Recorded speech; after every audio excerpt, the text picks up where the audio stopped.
I'm Alison Orton, and I am from the League of Historians in the Chicago Brewseum, and I'm also finishing my PhD in history at the University of Illinois at Chicago. I live in Bratislava, Slovakia, and Slovakia neighbors Ukraine and is home to many Ukrainians. I am thrilled Yeah. today to interview Yurii Zastavnyi, who is the owner of Pravda Brewery and Beer Theater in Lviv, Ukraine. The beer theater is on the gorgeous market square in Lviv, in the city center. For a little bit of orientation, I'm actually going to show a map really quickly so that people know where Lviv is. I have the images you sent in a PowerPoint. So if I can get that going. Okay, here we go. Okay, hopefully now everybody can see this. Mhm. Okay, so yes. And here's a map of Ukraine, and I put a blue arrow pointing to Lviv so that everybody can figure out exactly where it is. I visited Lviv and the Pravda Brewery back in 2016 when I visited Ukraine, and I found the city stunningly beautiful and completely fascinating. And of course, I definitely enjoyed the beer. So Yurii, thank you so much for taking the time to talk with me today and to send me Thank you. photos. So what is the current situation in Lviv right now? Um, Lviv has been a relatively safe place for most of Ukraine. So this is the destination where people try to get to by driving or by taking a train from Kyiv or from central and east Ukraine. It's full of war journalists. It's full of refugees. Normally, the city's population is about 800,000 people. uh, Went up by only a counted number of refugees by 200,000 people at least. And I'd say that there is another 200,000 unaccounted, just living in apartments with their relatives or friends, etc. Right. Lviv has not been bombed directly, although on the first night of the invasion, there were a couple of airports bombed as close as about 50 kilometers to Lviv. This early morning, we had another horrible attack by Russian warplanes bombing International Peace Center, uh, only 30 or 40 kilometers from the center of Lviv, and only 20 kilometers from the EU border. So this whole thing becomes more and more close to Europe. We have casualties, unfortunately. Mixed reports between 10 and 35 people are dead, and over 60 are wounded. That's still not directly in Lviv, but as close as 30 to 40 kilometers from the city center. Right. And what's the mood in Lviv right now? I think there is a very uniform mood across all Ukraine, and I think there is, for once, maybe in the history of Ukraine, there is a huge unification. Every horrible attack against the civilians or the military here on in our territories leads to unification, leads to more kind of positive rage in a way that um, we are not demoralized. We are not. Yeah, of course, we are sad because of this tragedy taking place, but we are very mobilized. I think for most Ukrainian people, it's very much a now or never moment, and it's now rather than never. We feel that there is time to really use all your energy, all your focus, all your experience and education, whatever it takes to fight the enemy. This is about time. We feel that this is the job. There is a certain feeling of uh, it's hard to say, but there is a certain feeling of feeling lucky that it comes to our time and our generation to do this job, because this is not just the job of defending our country. This is the job of decomposing the last evil empire on earth. And if we need to do this job with the help of NATO, with the help of EU and US and other countries, we will do this job, and we will do it here and now. It'll take take weeks or months, but we will finish this this time around. So our kids don't have to do it again in 20 or 30 or 50 years. That's about the mood in Ukraine. Wow, that is sad times, but it's good to hear that there's this unity that is spreading. That is one positive here. Go ahead. Well, I would just quickly add that I'm almost 51, and I was born in 71, and I witnessed the fall of the Soviet Union in 1991, when there was a referendum, when I think 90 or 92% of Ukrainians voted to exit Soviet Union. I remember the Orange Revolution in Kiev. I remember the Maidan Revolution in Kiev in 2014. Every time we thought our job is done now, and now we'll have a bright future. Now that's gonna happen. Now that's gonna develop. But that didn't. That was probably obviously not enough. And we are probably paying the price now, a high price of civilian lives, because we somehow there wasn't that much of a unity as now in all those efforts that I mentioned. Right.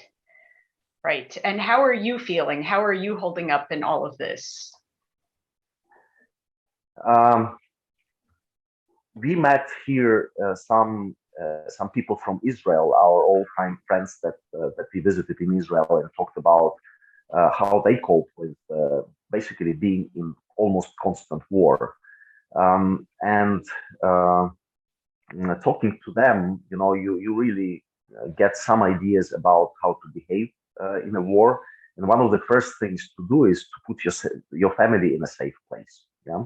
Then in this way, your head is clear. You don't have to worry about your kids, about your family. You really have your hands untied for something that you need to do. What I feel is this. We are a small craft brewer, and it's hard to imagine a more peaceful profession, because we are basically working with plants and with the energy of sun, and we are turning it into a good, and healthy, if drunk in moderation, drink, yes. Which gives people joy. It frames the social interaction. But now we have to do first things first. We have to make sure, because as I mentioned before, there are moments in life when your career and your family, it always matters. But now we are fighting for something even deeper, something that the fundamentals. We are now fighting for the fundamentals that will make your career or will make your family really matter and stand on a good ground. That's why if you talk to people here, Lviv is actually is very mixed city in languages used and also in ethnic origin. Probably every fourth person has Russian as a foreign language, as a native language here. You have Polish people, you have Jewish people, but that really, all your differences are forgotten. All your, sometimes you have people you are not the best friends in business, not the best friends you don't have the same attitude towards things in brewing or towards things in life, and that suddenly stopped mattering. What really matters is the feeling of the shoulder of someone next to you, and that makes me believe that we will win, and there is no doubt about this, because the Russians are not fighting only the Ukrainian professional army. They're fighting everyone here, every baker, every engineer, every brewer, every student, every old lady. That's about it. So they're fighting 40+ million people here, and they have no chance of winning this. They will have a chance of doing what they do, bombing civilians, killing the infrastructure, but that's going to be rebuilt. That's not the worst problem. It will, of course, get worse before it gets better, because now they cannot fight the Ukrainian army, which is suddenly turned out not as weak as they thought. It turned out something that really fights them a big way. They're losing tanks and armored vehicles and helicopters and airplanes by big numbers. Yes. So in desperation, they take to bombing civilians. They take to blockading cities and messing up the safety corridors, etc. Um, that, that makes us sad, but that doesn't make us weaker. Yes, and there have been incredible stories of resistance from every walk of life in Ukraine, and I think the world has taken notice and is watching. And yes, so and you led into my next set of questions, which was, your brewery really found or became quite famous in recent weeks. A picture circulated, and I have it here. A picture circulated that you had, and it came with the news that you had started producing Molotov cocktails instead of brewing. Did you expect this instant fame once this picture got out? Not really. I'm not too big of a Facebook user, but I think this several things just came together. As I mentioned, Lviv is full of journalists. They basically have nothing to do here. Had nothing to do before this morning's bombing. They sit in town. The restaurants are closed. Alcohol is not sold, so they had to have some news. And suddenly, this whole, there was a worldwide interest towards craft brewing. There was worldwide interest to Ukraine. And actually, it wasn't even a big statement from our side. It started as it's all handmade things. It's everyone can make it. You can make it in your backyard. It's probably the only country in the world where the Ministry of Internal Affairs actually published several recipes on its website, asking citizens to make and use Molotov cocktails. Right. Which is kind of satiric in normal circumstances. Yeah. Yes. So and on the evening of the invasion, we have our internal brewery chat. We have about 25 people working in production.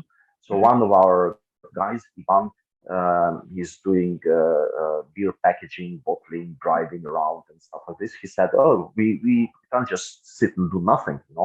We have to help somehow. We have the experience. Most of us have been to Maidan in 2014, me included. I still lived in Kiev, so I participated in the street protests. And also, we are a brewery. We know how to work with chemicals.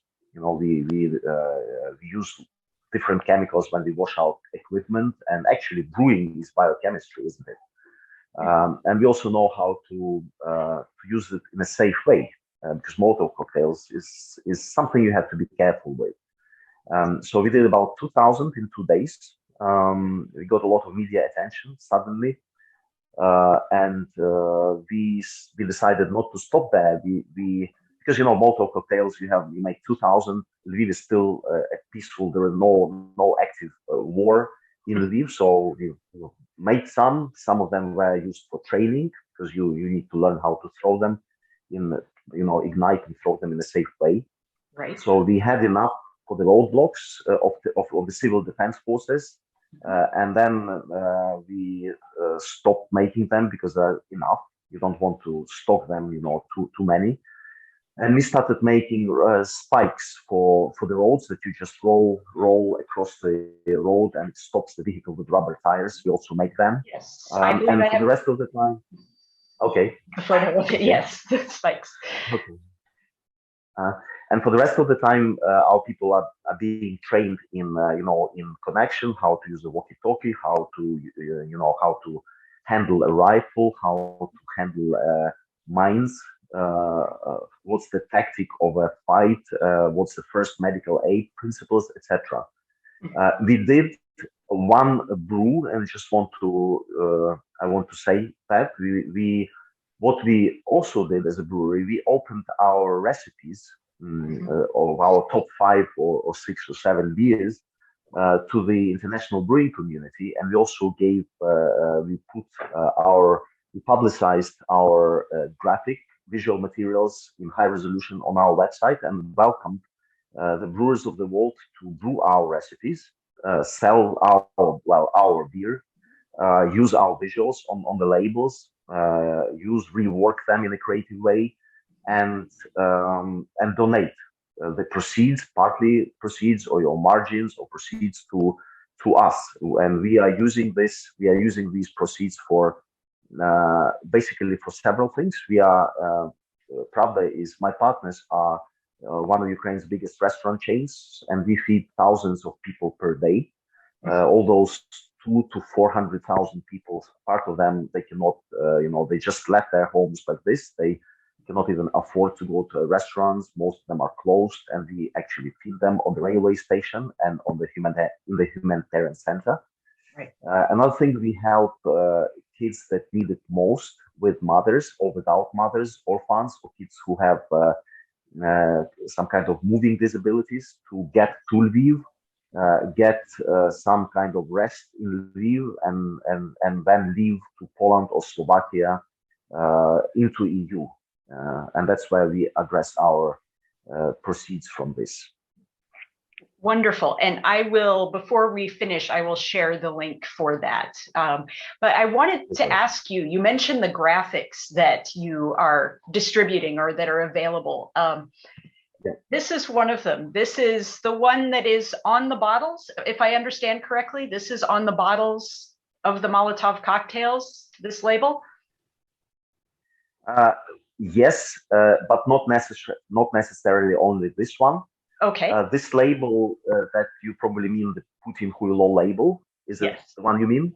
Okay. Yes, yes. That label was created by a Ukrainian graphics painter and a designer, Andriy Yermolenko, and it's actually from 2015. And it depicts Putin and Medvedev as fake tsars of the Russian Empire. It uses a nuclear bomb graphics. It uses the fugitive president of Ukraine that was thrown out by Maidan street protests in 2014. And it uses the fake humanitarian convoys that Russia sent to East Ukraine, in fact, posing as humanitarian convoys, but they were full of weapons.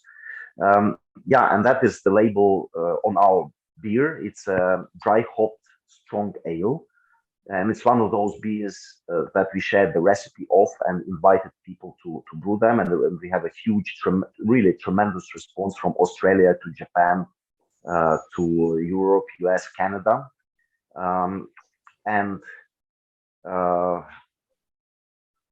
we also have some other labels like this, but for our Molotov cocktails, they are very label neutral, and they are really not discriminating. As long as the job is done to do the cocktail, we even use mass beer bottles, or vodka, whatever empty bottles we can get our hands on. Excellent. And for the non-Slavic speakers, can you translate the name of this beer for them? Oh yeah, that's a simple one. Putin Huilo means Putin the dickhead, and that's really the belief that we all have. And I think looking at what's happening now in Ukraine, I think the world generally agrees with us. Yes. And so one of the things when I visited your brewery in 2016 is I was very surprised by the fact that you used politics in the marketing of your beers. And I'm wondering if this is something you started to do when the brewery was founded, or if this is something that came about after 2014 and the events in that year. Look, it looks like we are very politically engaged, which in fact we are not. If I were a craft brewery in a country like Andorra or Switzerland, which is all peaceful and nice, I wouldn't probably be using any of this on my beer labels. But we are citizens of our own country, and we are influenced by the decisions of the prominent people of this world. You know, we have a label devoted to Angela Merkel, Yes. and this label reads "Danke, Frau Ribbentrop,"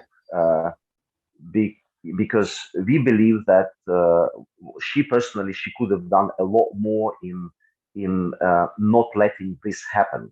You know, everyone knew of the world leaders. Everyone knew that Putin is a war criminal. He's a bloody person who needs to be in The Hague and needs to be tried as a killer of many innocent people in Georgia, in Abkhazia, in Chechnya, in many other in Syria, etc. But they still kept, you know, business with him. They still shook hands with him, and that's what this is what makes us think about these labels, because this is the politics that influences our life, and this is going to influence the life of my daughter and the life of the kids of my daughter. And you know, craft beer is something that is a bit emotional. First of all, it's a bit more expensive, so that's already emotional. But it's also, you know, if you know, we send our beer to Germany and Austria, and it's sold. Yeah, a small bottle is probably sold by for €3 or €4. And believe you me, if someone pays €3 or €4 for a small beer bottle, he or she will read the label for his or her money. And if I have the chance, if I export my beer, and if I have the chance that, you know, like I send 5,000 bottles, and I know that 5,000 Germans will read the small text and understand why Putin is a big head, and understand why we call that our beer Frau Ribbentrop. And that's our small part that we can do as a small craft brewer, and I don't want to miss that chance. Yes, and that makes perfect sense. And then you sent me a couple other images, like this one. Is this a recent addition to your lineup of beers? That's our ready label, and we intended to use it. It was created actually almost a day or 2 or 3 before the invasion, and that's going to be used for one of our beers. It's a specific Scandinavian beer style, Kvake. The beer is ready, but we need to sort out the invasion first, and then we will continue with the beer. I wanted to add something that might be interesting for your viewers. This coming Tuesday, I'll send you the exact information because it's going to be ready in 1 or 2 hours. This coming Tuesday, we will have what we call a victory brew, a victory batch of brewing beer. Excellent. And we do this as an act of hope. You know, every, like, giving birth to a child or getting married in times of trouble, and brewing beer in the times of trouble is an act of hope for something that's going to be for a better future, a better near future. And we are going to brew this beer this coming Tuesday. Details to follow, to show that we believe that when this beer is ready, and that's going to take about 5 to 6 weeks for the bottles, we will drink it in a country that has won the war by that time. Even if we still have some job to do, even we still didn't, if we still don't win this war, it takes more weeks, more months, is still nothing can kill hope. And this is what we devote our victory brew. We're gonna stream it on Instagram, Facebook, Zoom, and YouTube. And we also welcome people, brewers or non-brewers, to join, say hello, debate, and participate. Even for 5 minutes or 10 minutes, watch how we do it at the brew house. It's not a silent brew. We talk about what we do. We talk a little bit about our brewery. We talk about the situation in Lviv and Ukraine. So please do join in if you have time. That's going to be morning in the US, and that's going to be afternoon in the most of Europe. Excellent. I will be happy to forward the link around for that. And I want to apologize. I think I was not sharing my screen correctly before. So this is a picture of the Frau Ribbentrop beer. And I actually think that this is one of them that I tried when I was in Ukraine in 2016. It was delicious. Okay. So yes, and I also wanted to show I wanted to ask, what's going on in this photo? That's our guys actually cutting pieces of metal and then welding them together to produce the road spikes. Aha, and these are the road spikes, I believe here. Exactly. Yes, you're right. Yes. And I thought I had been sharing these earlier when you mentioned it, and I realized that I was sharing the incorrect screen. So I apologize for that. Okay. So I have a couple more questions for you. So when did you get involved in brewing? Our brewing inspiration comes. So I was most of my life. I worked in a corporate. I was making a corporate career, working for multinationals here and studying abroad in the UK and in the Netherlands. So I'm an economist and entrepreneur by education. But about 10 years ago, I thought at about 40, I thought that's a good time to start my own business. And suddenly this idea came to mind that this could be a brewery because I love beer. I used to live in Belgium for 3 years, and I remember vaguely though that Belgian beer can be very diverse, can be very interesting, can be mixed fermentation, sour beer, the beer with fruits and berries and everything. So I talked to my friends who are now my partners. These are restaurateurs and now book publishers and a couple more other businesses, and proposed them that why don't and the guys by that time they were already producing chocolate, cherry liqueur, even garments, etc. So we decided to put our money and knowledge together and open a craft brewery. And it's now took me about a couple of years of training in Belgium and other countries to learn the principles of brewing. And now Pravda Brewery is already there for 7 years. Yes, and I actually believed I showed this picture earlier as well. This is your location, and Yes. It is a wonderful location. I really enjoyed my time there, and the food was delicious as well as the beer. So happy you like it. Has the atmosphere? Are you still serving beer in this location? No. Most of Ukraine is imposed a ban on alcohol, okay. Which is probably correct. I know some parts of Ukraine are lifting that ban, but I think it's still like the sense that it's not a good thing to allow. Now Pravda does work. We were closed for a week, but we opened yesterday. We have a big cellar where people can hide in case of sirens going off. And we are setting up like a restaurant part downstairs on the ground floor. And on the other floors, we have an official press center for journalists from the presidential administration and any other journalists that live now in Lviv. It's a safe place. It's got Wi-Fi. It's a warm place where you can eat, and so far you cannot drink beer there. Right.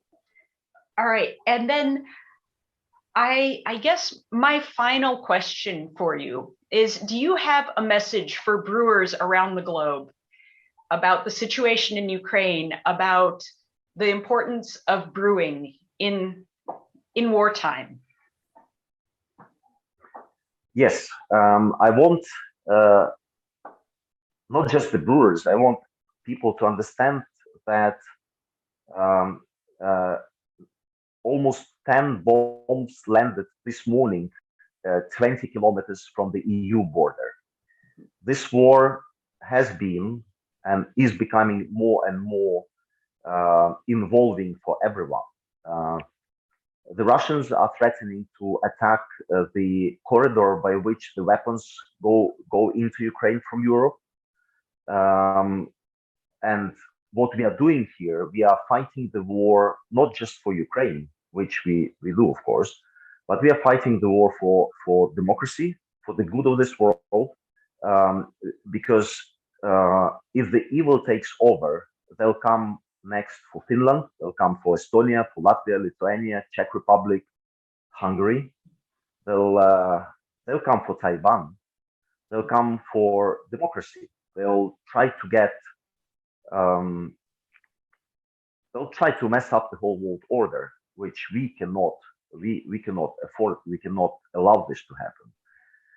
And we are fighting 2/3. We are fighting for our own land, for our kids, for our future, and 1/3 we are fighting for all of you. Craft brewing is always on the rebellious side. Craft brewing always means a statement, you know, something against the big and powerful corporations of this world, something against the big faceless mass-produced beer. And I feel that, especially now, as we are brewing under the war condition, I feel that there is so much camaraderie and support from international craft beer community from everywhere. And that, for me, really reflects the spirit of craft brewing. Excellent. Is there anything else you would like to add? Yes, we will win. We will win, yes. Slava Ukraini. I hope I pronounced that correctly. Perfectly. Okay, thank you very much, Yurii, for taking the time to meet with me today.